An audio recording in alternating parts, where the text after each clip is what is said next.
Buenos días, vamos a ver ahora qué hacer, o sea, los primeros auxilios en el caso de heridas y de hemorragias. Bueno, vamos a ver primero qué es una herida.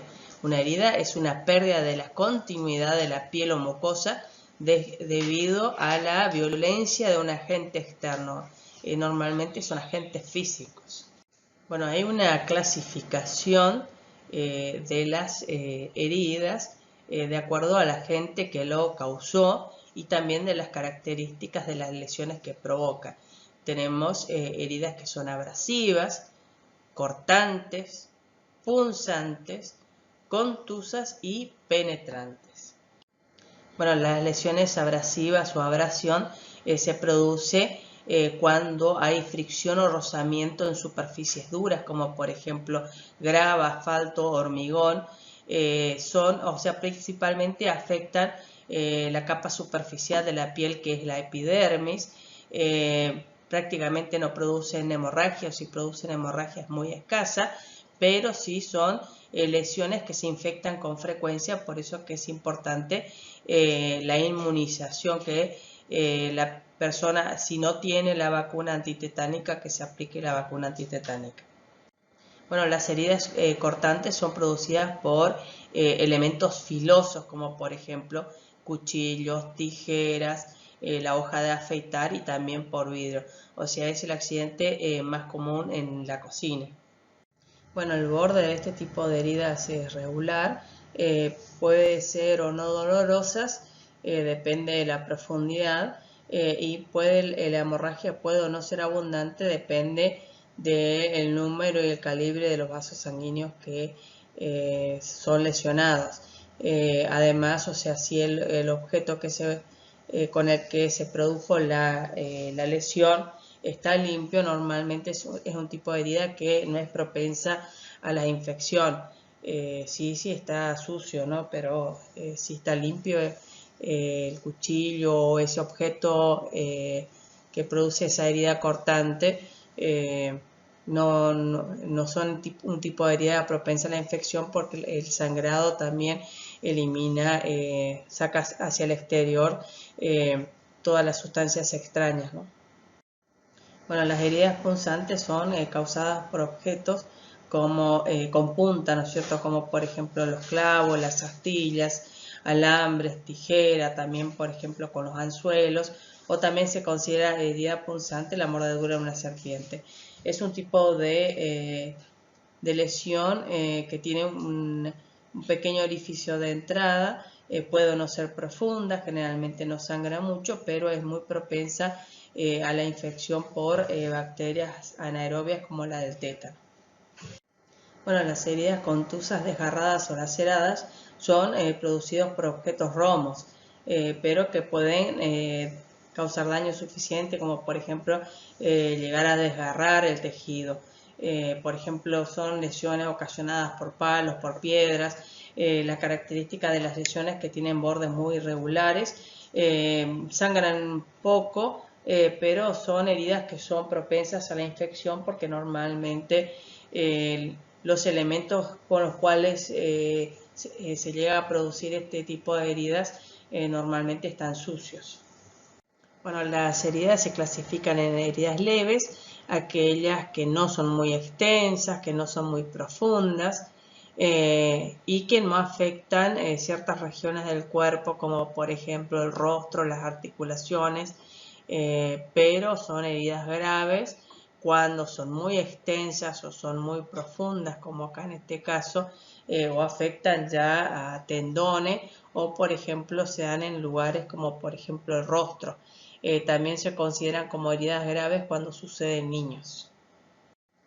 Bueno, y dentro de las heridas graves tenemos las heridas penetrantes, son aquellas que tienen un orificio de entrada, pero no tiene orificio de salida. En cambio, las perforantes son aquellas que se pueden observar dos orificios, un orificio de entrada y del otro lado hasta el orificio de salida.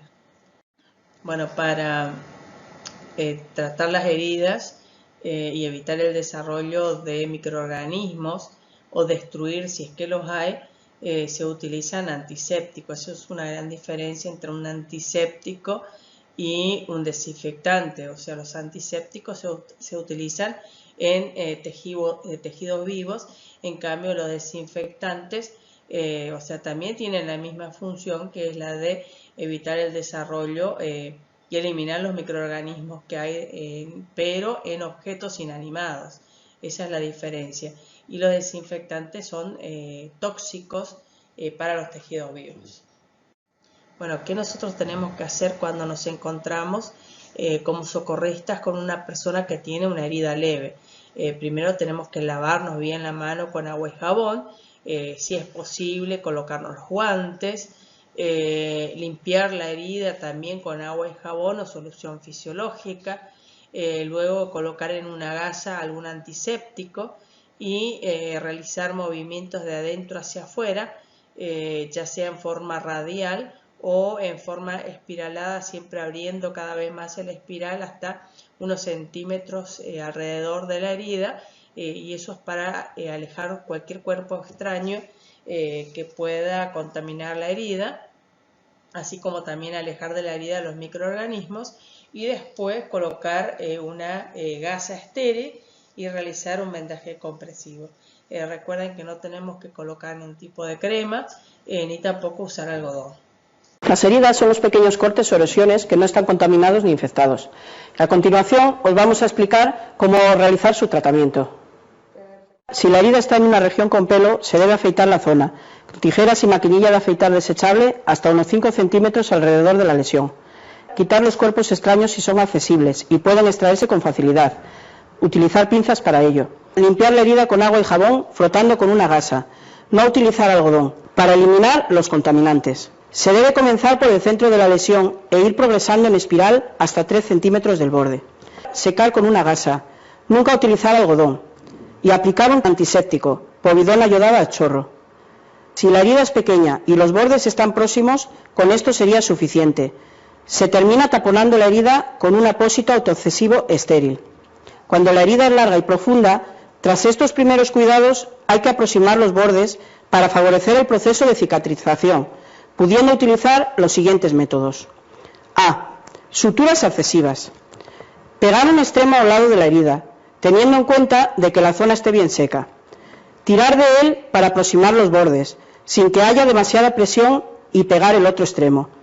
Es conveniente empezar por el centro y seguir hacia los extremos de la lesión con una separación entre cada tira de 1 centímetro aproximadamente, hasta unir la totalidad de la herida. B. Grapas. C. Suturas con hilo. Estas dos últimas técnicas, grapas y suturas con hilo, habrán de realizar las especialistas en la materia. Bueno, en el caso de heridas graves, lo que hay que hacer si la persona tiene un objeto enclavado en su cuerpo, no tratar de sacar el objeto, no hurgar dentro de la herida, sino que tratar de sujetar para evitar que ese objeto se mueva mientras la persona se ha trasladado al centro de salud. ¿Por qué no debemos mover y debemos sujetarlo de tal forma que no se mueva mientras sea trasladado? Porque a veces está próximo, ese objeto enclavado está próximo a una arteria, y el movimiento durante el traslado puede hacer que termine cortando o lesionando un vaso sanguíneo y produciendo una hemorragia interna. En el caso de heridas graves en cualquier parte del cuerpo, bueno, hay que detener la hemorragia. Después vamos a ver cómo se detiene la hemorragia cuando veamos hemorragias, y realizar un vendaje compresivo provisorio. Y en el caso de evisceraciones no hay que tratar de meter las vísceras adentro, sino que colocar sobre las vísceras gasa húmeda estéril, y realizar un vendaje improvisado. Además hay que tratar de elevar las extremidades si es posible, y controlar los signos vitales, taparlo también para que no descienda su temperatura corporal. ¿Qué debemos y qué no debemos hacer? Bueno, en el caso de heridas se puede usar agua oxigenada, porque es un buen hemostático. Hemostático quiere decir que ayuda a detener la hemorragia. Lo que no debemos hacer es colocar sobre la herida algodón, porque el algodón desprende filamentos que pueden quedar en el interior de la herida. Tampoco podemos usar mercurio cromo porque tiñe las heridas. Tampoco debemos usar polvos o pomadas, porque nosotros no sabemos si la persona es alérgica a alguno de los componentes y puede tener una reacción alérgica que empeore las cosas. Tampoco usar alcohol, porque el alcohol normalmente quema en los bordes de las heridas. Bueno, y hay que acordarse que también en el caso de heridas hay que aplicarse la vacuna antitetánica para prevenir el tétano, que es algo muy común, depende del objeto que causó la herida. Bueno, veamos ahora qué hacer en el caso de hemorragia. Vamos a ver los tipos de hemorragia y también vamos a ver cómo se puede detener la hemorragia. Bueno, antes de ver los tipos de hemorragia, tenemos que definir qué es una hemorragia. Acuérdense que es un derrame, una salida de sangre, o sea, no siempre podemos visualizar esa salida de sangre porque a veces la hemorragia es interna, pero es como consecuencia de la ruptura de uno o de varios vasos sanguíneos y siempre se forma accidental y espontánea. Bueno, ¿cómo diferenciar si el vaso lesionado es una arteria o es una vena o es un capilar? Primero que si es una arteria la lesionada, primero que la sangre es de color rojo intenso y sale en forma discontinua a borbotones, como a impulsos rítmicos. En cambio, la sangre venosa es un poco más oscura y sale en forma lenta pero continua. Y la sangre capilar es parecida en su color a la sangre venosa, pero se ven pequeños puntitos por donde sale en forma continua la sangre y también se la conoce como hemorragia de sábana. Bueno, y teniendo en cuenta hacia dónde se produce la salida de sangre, tenemos las hemorragias externas, cuando la sangre sale directamente a través de la herida hacia el exterior. Después las hemorragias internas, que no son visualizadas, pero que no salen al exterior, o sea, es una hemorragia interna y no se produce salida de sangre hacia el exterior por ninguna abertura corporal. Y las exteriorizadas son aquellas hemorragias que son internas, pero que la sangre sale por algún orificio, como por ejemplo el oído, la boca, el orificio anal, etc. Bueno, ¿cómo se calcula la gravedad de una hemorragia? Primero hay que saber de que entre el 6 y el 8% del peso corporal es sangre, o sea, más o menos si se toma, ¿y por qué digo entre 6 y 8%? Porque hay una diferencia entre el varón y la mujer. El varón tiene más sangre porque tiene más masa muscular, la mujer normalmente tiene un poco menos de sangre porque tiene más tejido adiposo que es poco irrigado. Pero bueno, normalmente se calcula que una persona siempre se toma como referencia una persona de 75 kilos. Una persona de 75 kilos tiene aproximadamente 5 litros de sangre y la gravedad de la hemorragia va a depender primero de la velocidad en que se pierde, o sea, la cantidad de sangre que se pierde y el tiempo que se tarda en perder esa cantidad de sangre. Y también hay otros factores, porque hay que tener en cuenta el estado físico, no es lo mismo un deportista que una persona sedentaria, no es lo mismo una persona de edad media que un niño chiquito o una persona, un anciano, por ejemplo. Eso también puede influir, pero más o menos si una persona pierde el 20% de sangre, que equivale aproximadamente 1 litro, no hay riesgo, no está comprometida su vida.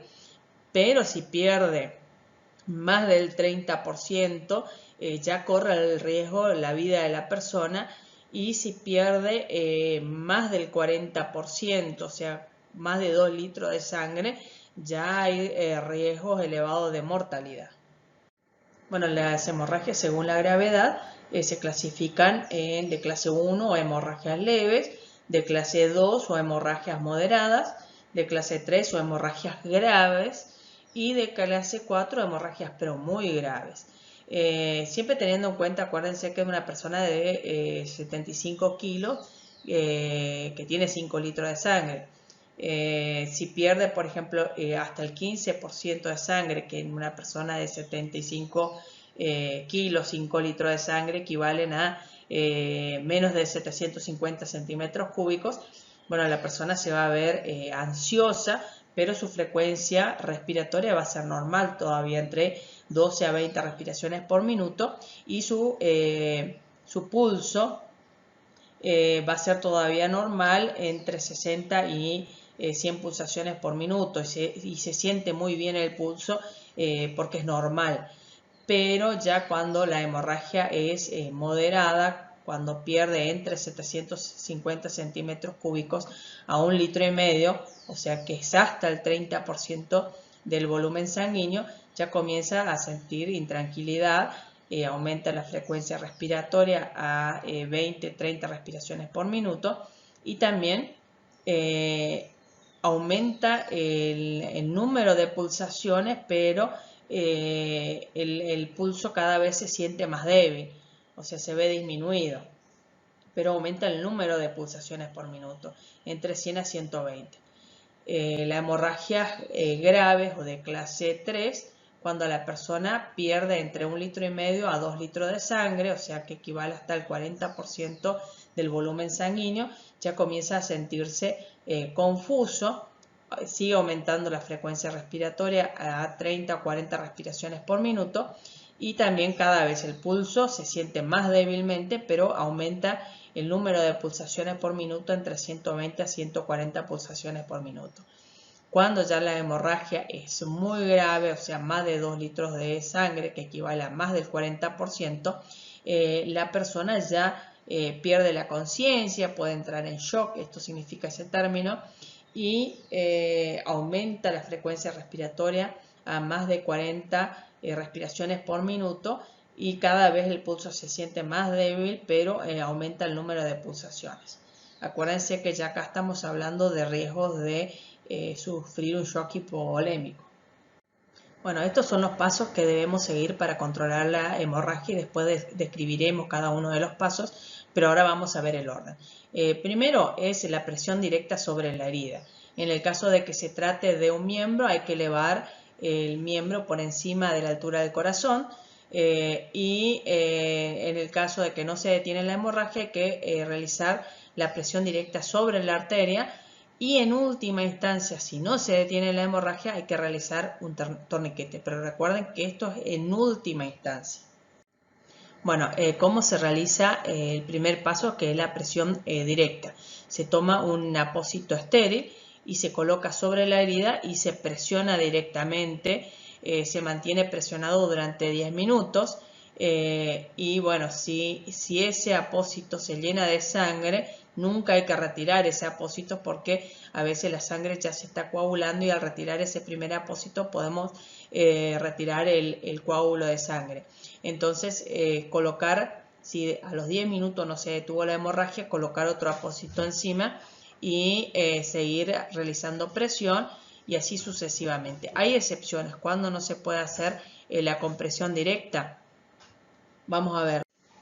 Bueno, cuando no podemos hacer presión directa, en este caso, cuando hay fracturas expuestas, ahí no se puede hacer presión directa. Bueno, en el caso que con las compresas podemos llegar a detener la hemorragia, entonces realizar un vendaje compresivo, o sea, colocar vendas alrededor y que estén colocadas bastante apretaditas, o sea, evitar no demasiado, porque podemos cortar la circulación, y colocar hielo por 10 minutos sobre, o sea, por fuera del vendaje, ¿no es cierto? Bueno, en el caso de que la hemorragia se esté produciendo en una extremidad, ya sea la extremidad superior o la extremidad inferior, hay que tratar siempre que se pueda elevar la extremidad por encima de la altura del corazón, que esto ayuda también a detener la hemorragia. Bueno, en el caso que todas las etapas anteriores hayan fallado y la hemorragia todavía no se detiene, y esa hemorragia se produce en una extremidad, porque esto solamente es aplicable si la hemorragia se produce en una extremidad, entonces podemos hacer compresión directa sobre algún tronco principal de la arteria que irrigan esa extremidad. Para eso hay que localizar la arteria y comprimirla. Lo importante, o sea, apretar fuertemente sobre una superficie dura que es el hueso. Lo bueno de la compresión arterial es que solamente se reduce el flujo de esa arteria y se mantiene intacto el retorno venoso. Bueno, para detener la hemorragia en la extremidad superior podemos hacer presión sobre esta arteria, que es la arteria axilar, que se origina a partir de la arteria subclavia, en el hueco de la axila. Otra de las posibilidades es hacer presión sobre esta arteria, que se conoce como arteria braquial o humeral. La presión se hace en el tercio medio de esa arteria, en la cara interna del brazo, en esta zona aproximadamente.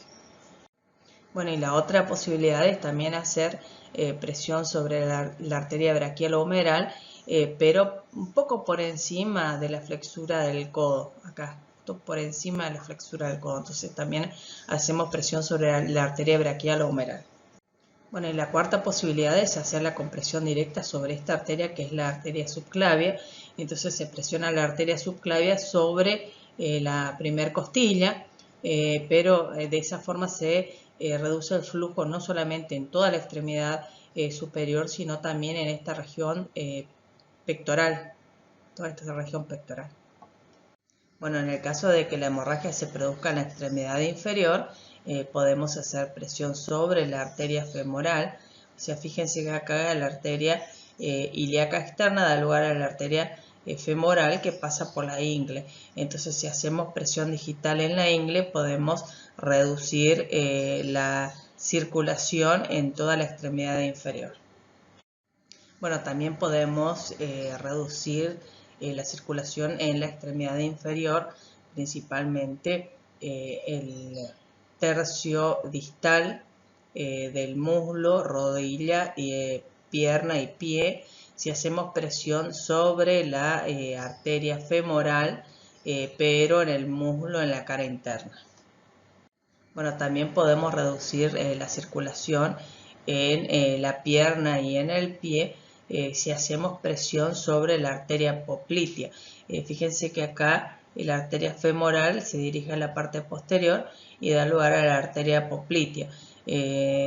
¿Dónde tenemos que hacer presión? En el hueco popliteo. Ahí justamente estamos haciendo presión sobre la arteria poplitea y entonces reducimos la circulación en la pierna y en el pie. Bueno, cuando se recurre al paso número 4, que es el de realizar torniquetes, solamente cuando hay amputación de un miembro o aplastamiento, donde hay una hemorragia masiva. Entonces, si corremos el riesgo de que la persona entre en shock hipovolémico, o sea, que se produzca la muerte por un shock hipovolémico, entonces sí tenemos que hacer un torniquete. ¿Cómo se realiza el torniquete? Siempre en la base de la extremidad.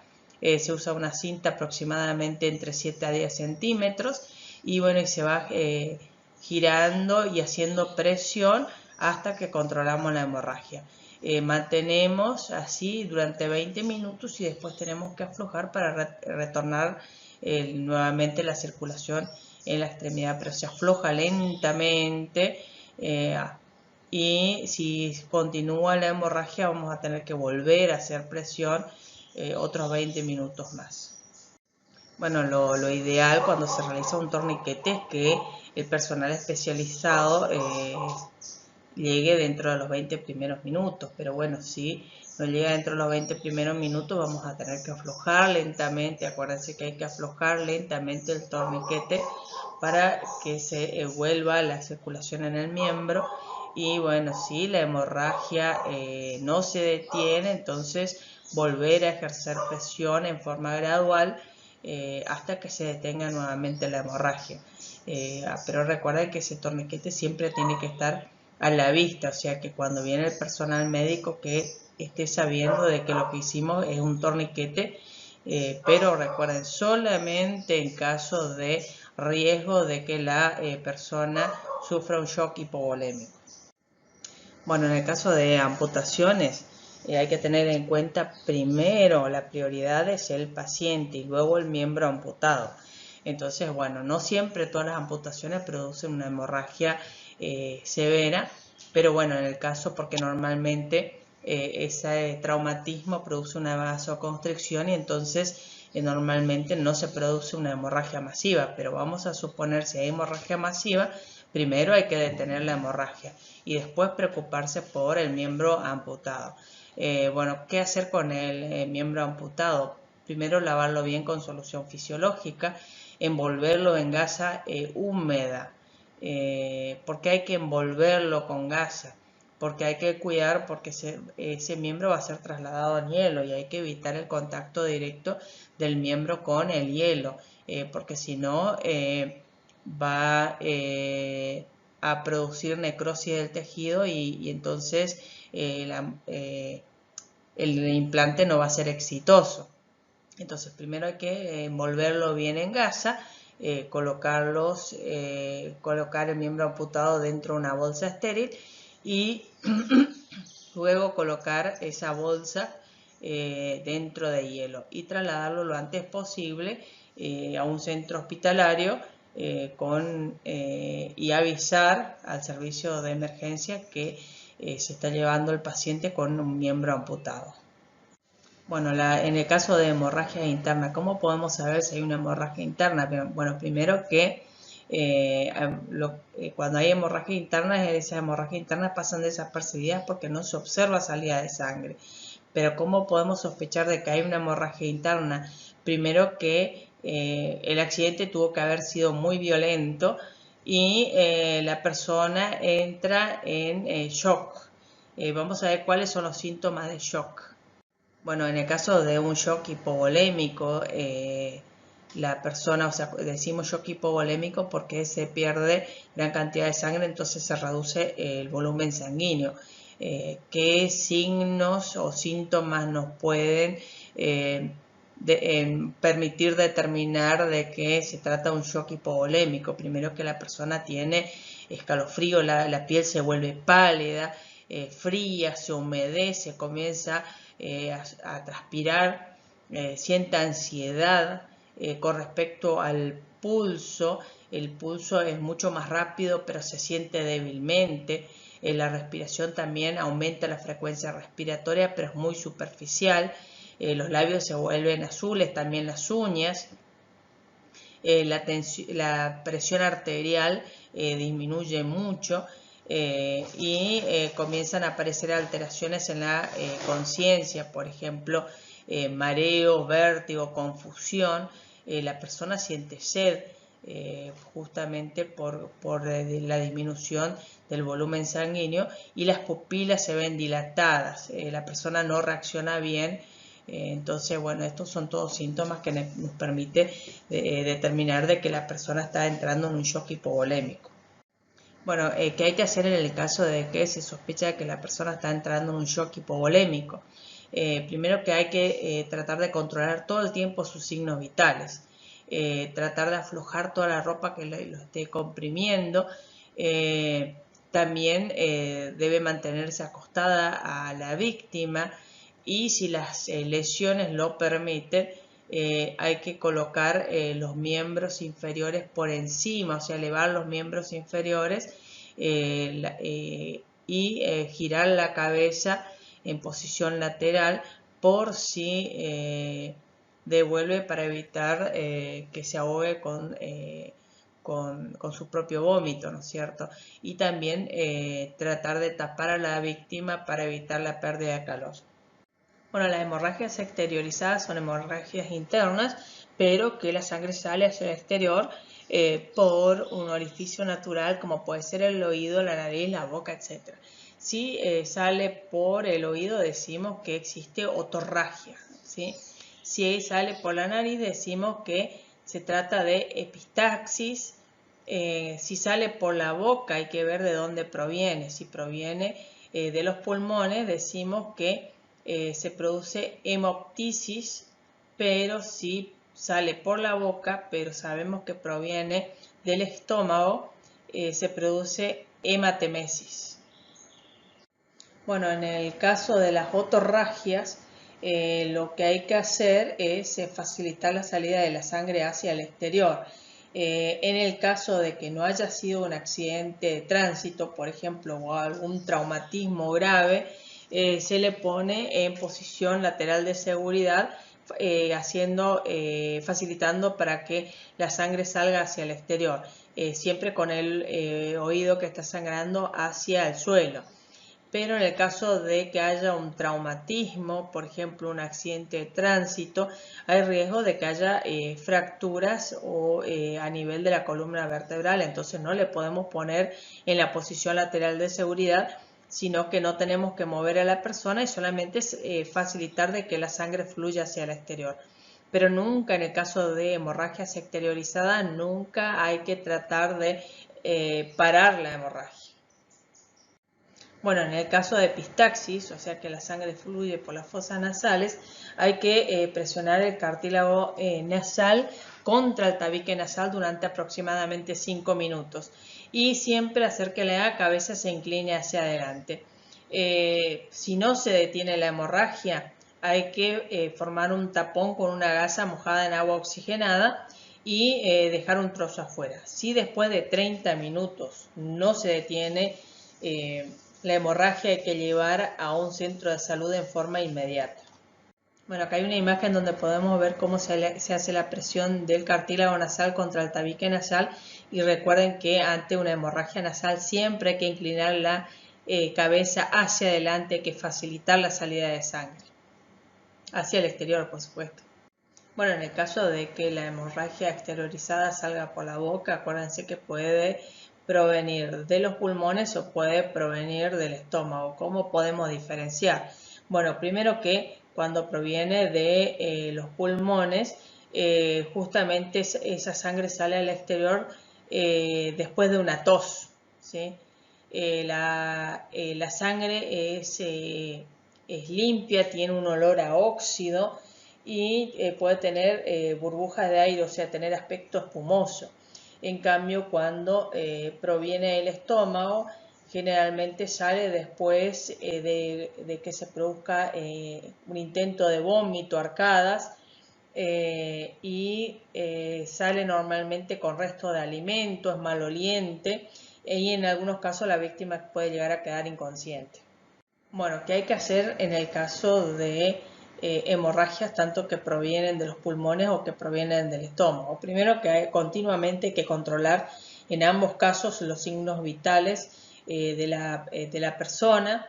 No hay que dar ni de comer ni de beber nada. ¿Por qué? Porque probablemente eso va a provocar vómito y entonces el riesgo es de que termine asfixiándose con sus propios, ahogándose con sus propios vómitos. Pero en el caso de que la sangre provenga de los pulmones, hay que colocarla a la víctima semisentada. Eso lo diferencia a si la sangre proviene del estómago, entonces hay que colocarlo en posición lateral de seguridad porque probablemente va a seguir devolviendo sangre y entonces se puede asfixiar con sus propio vómito, ¿no es cierto? Y en ambos casos es algo muy grave y por lo tanto hay que asegurarse de trasladarlo en forma inmediata a un centro de salud lo más pronto posible, ¿no? Bueno, el botiquín de primeros auxilios debe estar perfectamente limpio, debe ser de fácil transporte, debe contener jabón neutro para limpiar las manos, higienizar las manos del socorrista. También debe tener guantes descartables para cuidar las lesiones del lesionado y también del socorrista para protección, ¿no es cierto? Debe tener gasas, vendas elásticas y vendas no elásticas, debe contener cinta adhesiva, tijera para cortar no solamente la vendas o la cinta adhesiva, sino para cortar la ropa en el caso de ser necesario de la persona lesionada. Debe contener curitas, debe contener antisépticos como por ejemplo agua oxigenada o peróxido de hidrógeno o povidona yodada. Debe tener también alcohol al 70% justamente junto con el jabón neutro para higienizar las manos del socorrista, y también debe contener un termómetro. No debe contener medicamentos justamente para no favorecer la automedicación. Los antisépticos son sustancias germicidas de baja toxicidad que pueden utilizarse en la piel. Los desinfectantes son germicidas de mayor toxicidad que se emplean para objetos, ambientes y superficies. Al seleccionar un antiséptico o desinfectante, se deben tener en cuenta algunas cuestiones, como por ejemplo su poder germicida, la seguridad y eficacia del producto, su rapidez, su espectro de acción y su efecto residual. El contacto de los antisépticos y desinfectantes con objetos o tejidos sucios puede inactivar o reducir su acción. Asimismo, el uso de 2 o más agentes químicos simultáneamente puede alterar los efectos del producto. Los productos yodados deben envasarse en frascos oscuros o quedar protegidos de la luz. Los antisépticos y desinfectantes no se deben rellenar ni trasvasar, tampoco mezclarlos, excepto en los casos en los que su acción se vea potenciada, como sucede entre el agua oxigenada y el yodo povidona.